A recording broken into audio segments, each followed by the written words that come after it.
Når jeg kommer ind i Birkerød Kirke, så er det sådan lidt af en tidsrejse. Det er som at rejse 700 år tilbage i tiden. I hvert fald lige når man kommer ind. Man ser en masse fremmede billeder op i loftet, hvis man når at registrere det. Og det kan tage overvis, inden man sådan rigtig forstår, hvad det handler om. Der er et særligt billede til præsten, og det er mig. Jeg hedder Anders Vestergaard, jeg er præst i Birkerød Kirke. Og det er et billede, som vender sådan, at det faktisk kun er mig, der rigtig kan se det. Det handler om, at tiden er kostbar. Det handler om en mand, der stiger op og regerer og bliver stor og mægtig, og så falder ned og dør. Det er ikke alle billeder, der taler så direkte, fordi de er jo 700 år gamle. Så nogle af dem forstår jeg, og andre af dem forstår jeg ikke, og de skal forklares. Hvad laver vildsvinet?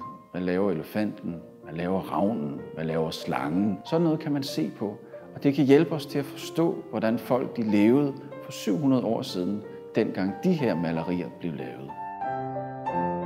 Jeg vil gerne fortælle historier, der handler om fællesskaber.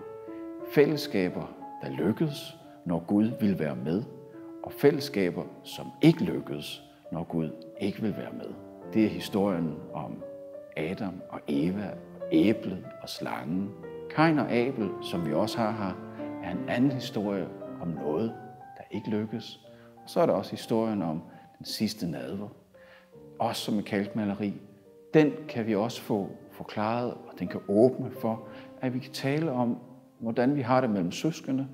Den kan også åbne for noget i kirken, der handler om at insistere på et fællesskab, hvor der er plads til alle mennesker.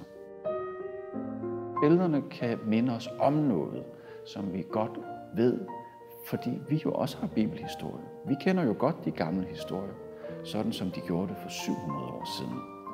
Det vil jeg gerne fortælle meget mere om.